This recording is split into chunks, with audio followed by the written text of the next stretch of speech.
Welcome. My name is Maxime Etienne, and today I will present my literature review on the effect of weight loss on strength for sports nutrition, class 56-57.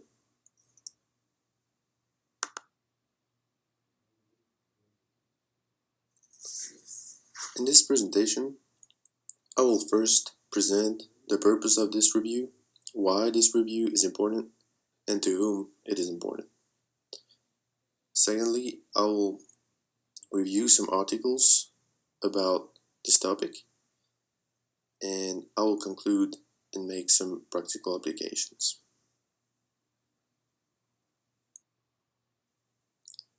So first, the topic. Like I said before, the topic will be the effect of weight loss on strength. First of all, I'll define some key terms. Body weight. This is the weight of one's body due to the mass of the body and gravity. Weight loss. Weight loss is a decrease in body weight resulting from diet and exercise when it's voluntary. And strength, of course, is the state or quality of being strong, physical power or capacity. The importance of body weight in sports. Body weight is really important for athletes. Either if you do single sports such as running or wrestling, but also in sports team such as soccer and basketball. Usually athletes wants to gain weight and gain muscle mass, but in some case, like judo for example, an athlete will want to lose weight to fight in a specific category. The body weight fluctuation and rates. Body weight is always fluctuating. We gain weight, we lose weight, and the rates are very important. If we gain weight too fast, that means the athlete is gaining mostly body fat. At the same, if it's losing too fast, it's probably losing fat as well as muscles. So we'll see later on this presentation why rates of weight loss are very important. So, what is the purpose of this review? The purpose is to show the effect of weight loss on athletes and on their performances. Here, strength. We'll want to drive a conclusion of what we know about this topic and what's the best to do for athletes. So why this review is important? Well, depending on the effect of weight loss on strength, athletes can make better decisions. First of all, of course, they need to know if they have to lose weight or not. Like I said before, some athletes want to be bigger and heavier and gain muscle mass to be stronger. But some athletes want to lose weight to compete in a lower category, for example, but need to not lose strength. Some athletes need to know at what speed or rate it is better to lose weight, and we'll discuss that later on in this review. And athletes need to know how much weight they need to lose, and that will determine the whole duration, because if you have to lose 1 kilogram per week and you have to lose 10 kilograms total, then it will be 10 weeks before you reach your goal, and that is a huge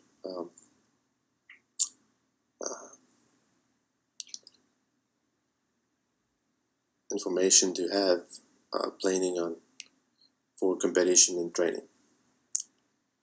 Also, athletes need to know what to eat to lose weight without losing too much strength to stay competitive in their field. So, to whom this review is important? Well, of course, athletes are the main target of this review, but also nutritionists, coaches, teammates. They might be interested in this review because, well, nutritionists, of course, uh, can have more information about this to plan diet for athletes.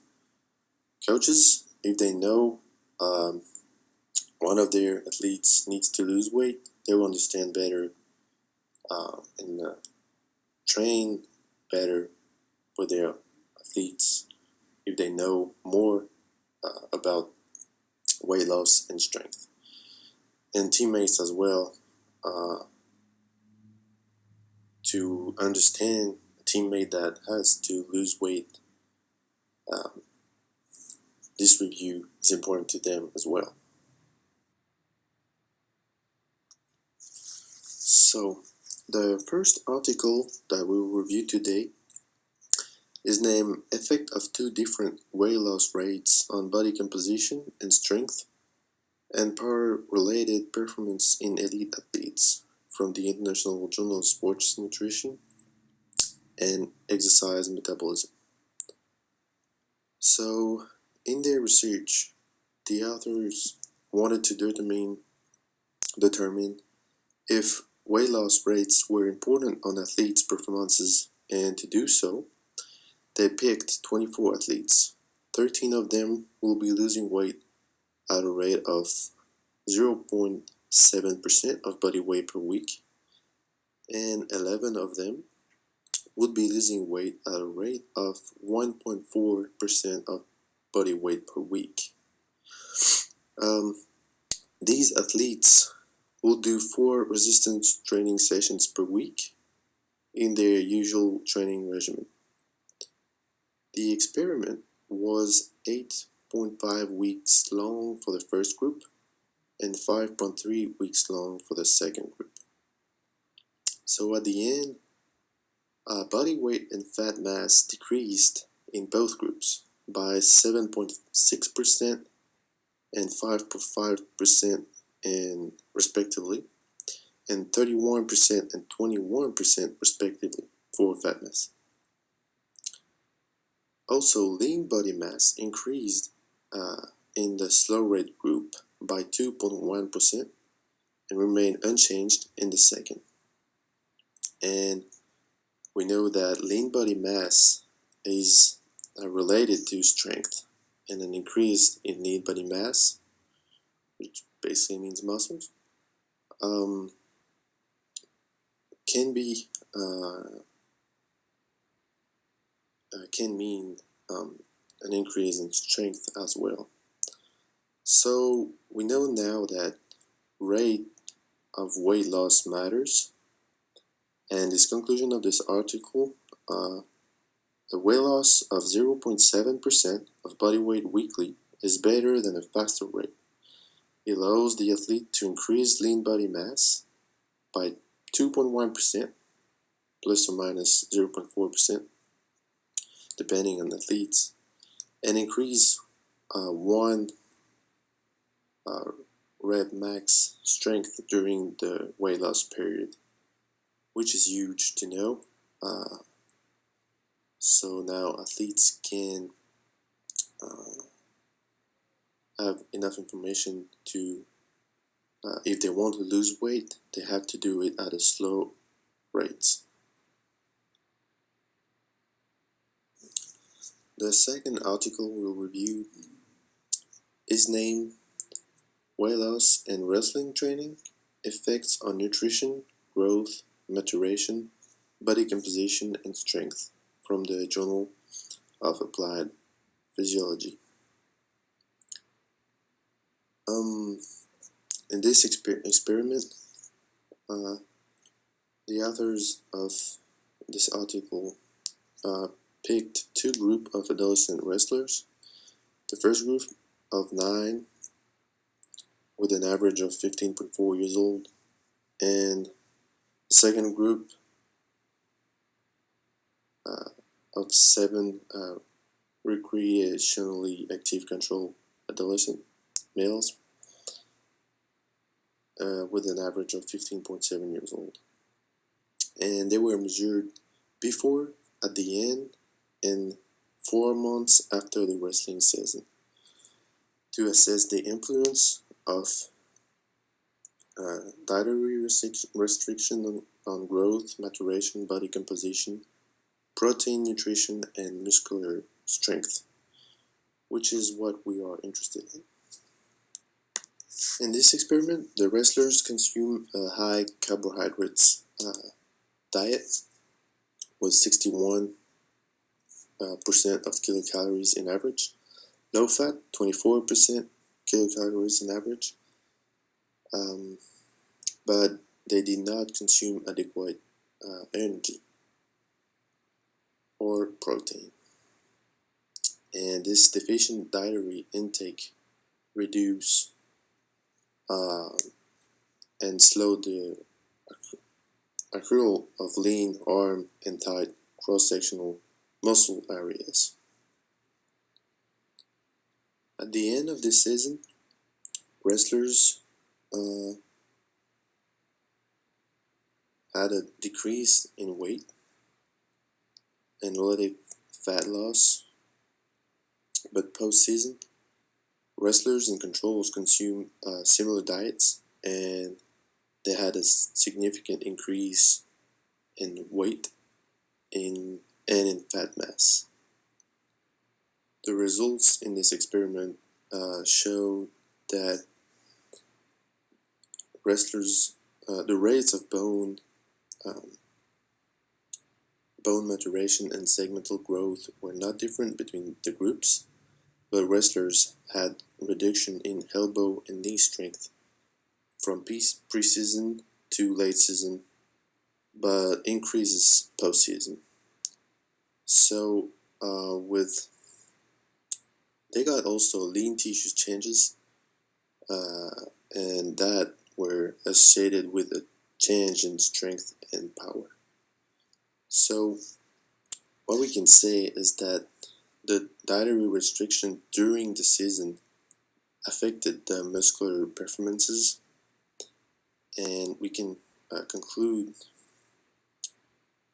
with the fact that a deficient dietary intake leads to weight loss, low protein synthesis, and a decrease in muscular strength, but has a little effect on linear growth and maturation.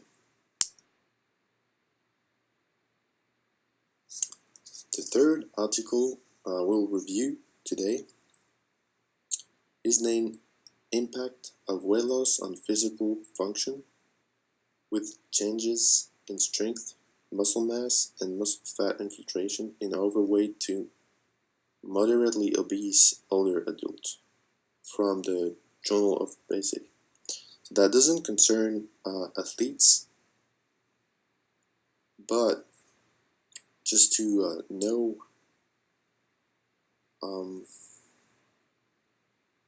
if an overweight adult wants to be an athlete, what does the weight loss that he will do can do on this muscle mass, muscle fat infiltration, and strength. So the purpose of this experiment was to evaluate those effects. The methods, the authors picked 36 overweight adults and divided 2 groups, one with physical activity plus weight loss, and the second one, physical activity plus successful aging health education program. The results of this experiment is that after 6 months, The first group lost greater thigh fat and muscle area compared to the second one. The physical activity and weight loss lost about 12.4% strength, when the physical activity and uh, health program lost only 1%. That means that uh, weight loss on overweight adults has an effect on physical function, but weight loss results on improvement in function over exercise alone, primarily due to loss of body fat. But individuals who did physical activity and weight loss lost a lot more strength than those who did the physical exercises plus the education.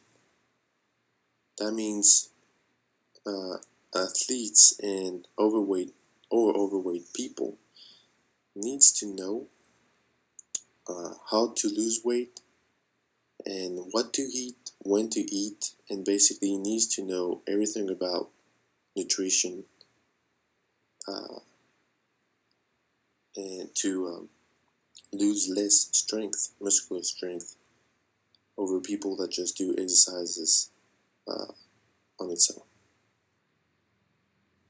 So to conclude this literature review, athletes need to consider several things.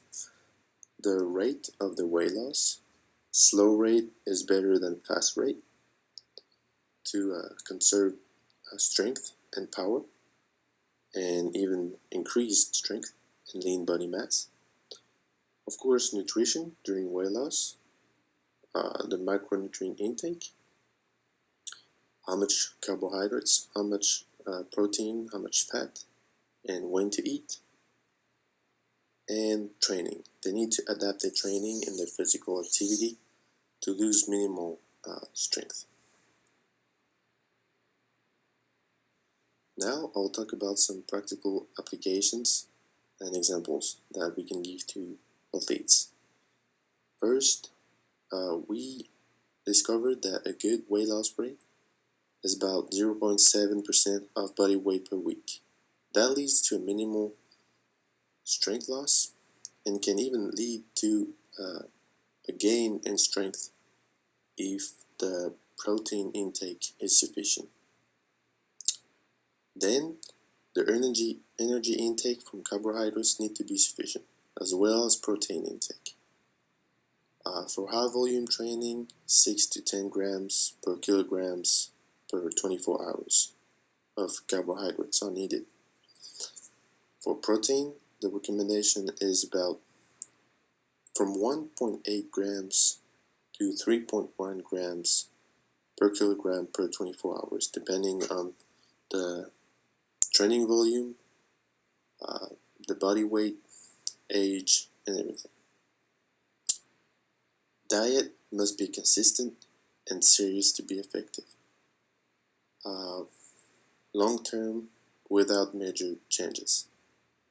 Not a lot of cheat meals, like people said, and it needs to be long term because we know that a good weight loss rate is a slow rate. So to lose 5, 6, 7 kilograms, it will take a long time. So the athletes need to be consistent. And then to conclude, resistance training must be done and adapted to minimize strength loss. If an athlete adapt his diet to lose weight but does not train properly, he will lose strength and muscle mass. He needs to continue doing his training and also include resistance training workout sessions 4 or 5 times per week.